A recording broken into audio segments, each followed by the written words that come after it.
Hello and welcome back to another football video. This time I'm talking about Europa League first playoff round, or what you call it, that was played, two Thursdays, one last week and this Thursday, so yesterday when I'm recording this.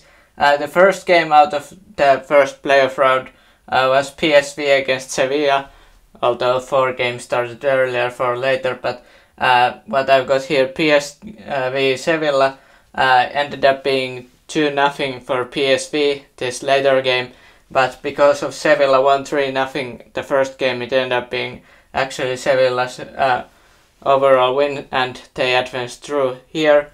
The goal scorers in this match, I haven't got the first match goal scorers because it would get too complicated, but Luke de Jong scored at 77th minute to make it more interesting, and make it even more interesting, Fabio Silva scored at 90 plus 5, so 5 added minutes he scored. But then they didn't manage to get the equalizer so that the game would go to overtime. Instead, Mauro Junior got a red card at 90 plus 7 minutes, so 7 minutes added time. So yeah, they didn't manage to get the game tied, or the two legs ended up favoring Sevilla because they won the first one 3-0.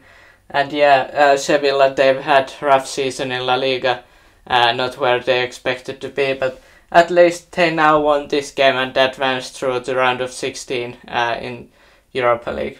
Then game that was 1-1, or tied that was 1-1 after first playoff round, was between Nantes and Juventus. Juventus home game ended up being 1-1, and I thought maybe Nantes could pull off an upset here.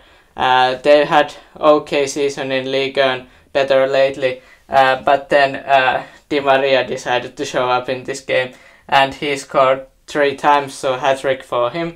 5th minute, 20th minute, that was from penalty that was given because Palloa got a red card because of handballing, and yeah, he scored there, Di Maria I mean, and then Di Maria also scored later in that game to make it 3-0 and 4-1 when added to the first game. And yeah, probably that Palloa red card early on the game that destroyed Nantes. Yeah, if they had any chance, that probably destroyed any hope of getting back to this tie and maybe get some goals and everything, but they were man down, so yeah, I can't blame them, but yeah, I'm not surprised that after the red card Juventus ended up cruising to win. Nantes got some chances, but yeah, not surprising that Juventus ended up going through. They won a couple last league games as well in Serie A. Then Midtjylland faced Sporting, so Portuguese team ended up going through here. First game was 1-1, but this second game ended up being actually 4-0 for Sporting, so quite a result for them. Goal scorers were Sebastian Coates, the Uruguayan experienced centre-back.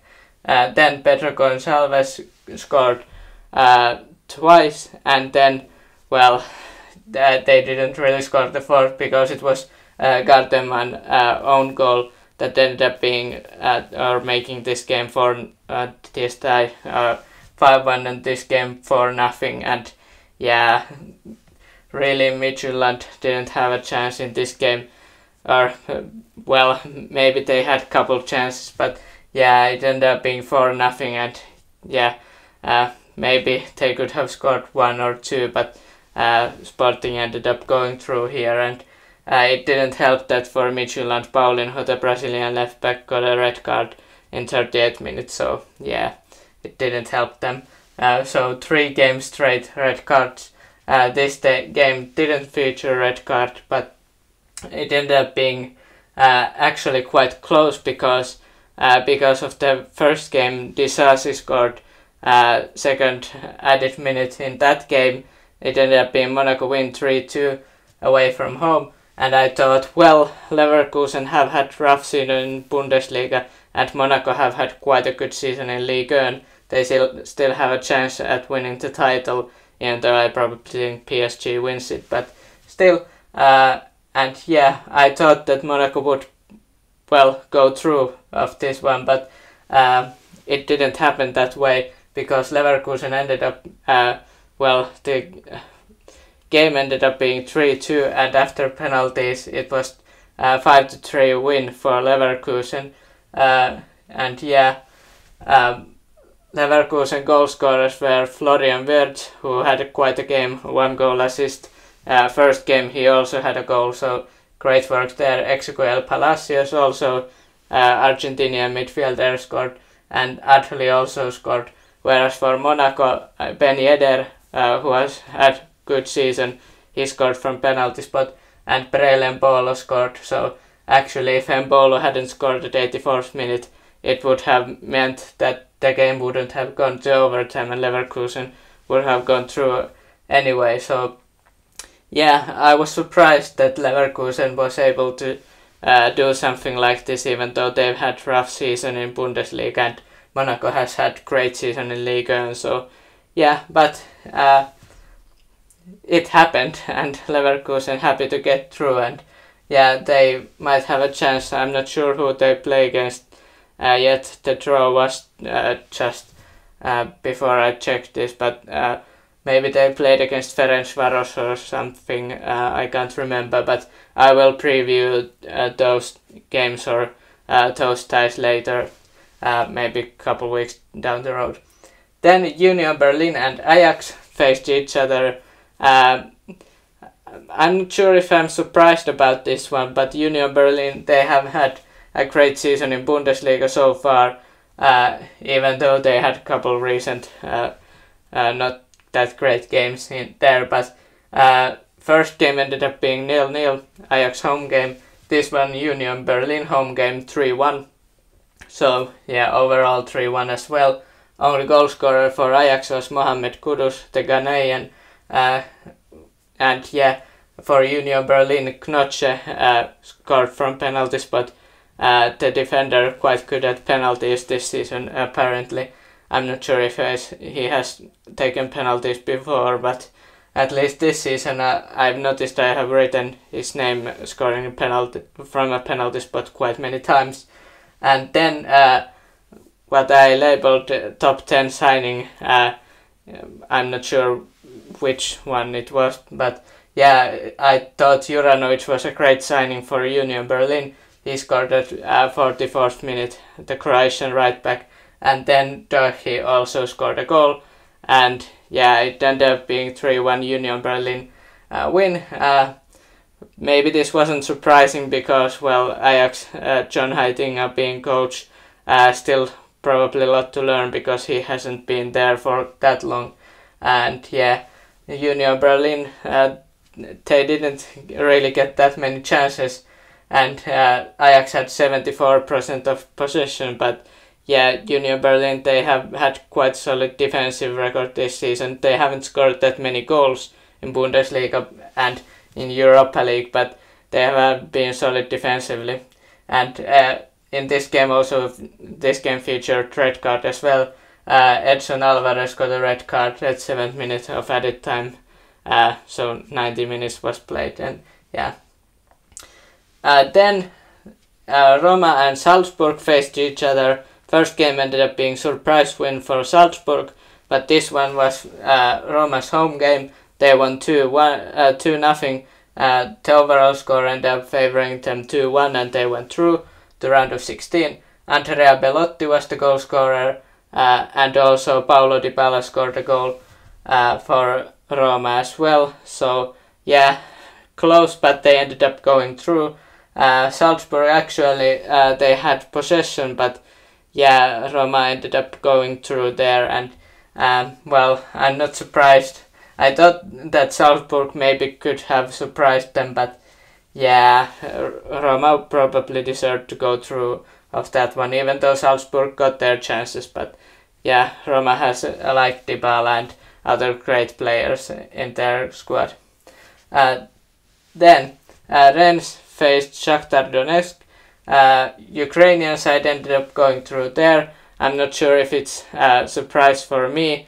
It may be to some of you, but Rennes ended up winning this game 2-1, which meant that it was 3-3 overall, and actually Shakhtar Donetsk won 5-4 on penalties. Rennes goal scorers were Toko Ekambi and Ibrahim Salah, which was actually was 1-0 and then overtime, and Salah scored 106 minutes. But then, just as Rennes fans probably thought they would get through, 119 minutes, Pelosian scored an own goal, and bad luck for the defender, and it ended up being, as I said, Shakhtar went through on penalties, and Rennes got 23 shots, 9 on goal, but that wasn't enough, and Shakhtar ended up going through that one. Shakhtar usually does pretty well in whether it's Champions League or Europa League or maybe even Europa Conference League, but they usually have done pretty well in European competitions. They have always, not always, but they seem to find their way through of the group stages. Then Manchester United and Barcelona.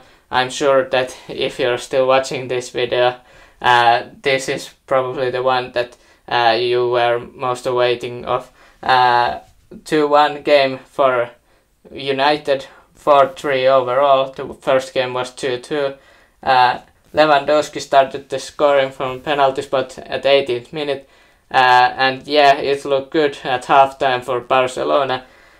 But then second half happened, and Fred scores at 47th minute, and then Anthony, other Brazilian player, 73rd minute, came off as a substitution and as a substitution and managed to score. I'm not sure if it was De Jong or who it was, but someone had had a shot on goal, but De Jong blocked it, and then it went to Anthony, and Anthony scored there. It was quite a beautiful goal for him, and Barcelona, they can't be happy with this one. Xavi probably not happy as well, and even though they have done well in La Liga, they have only conceded 7 goals. They have conceded 16 goals overall in European competitions this season. So there's something wrong with Barcelona in European competitions, and have been for many years now. They haven't gone far.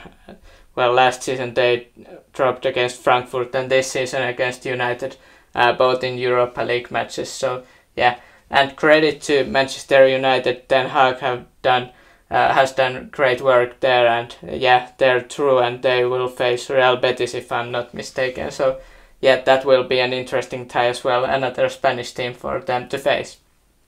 So let me know your thoughts about this Europa League first playoff round, or what do you call it, matchups. How did you think these matches went, and did your favorite team go through, or did they not go through, as in case of Barcelona and others? And hit the like and subscribe if you would like to see more football content, and have a nice day.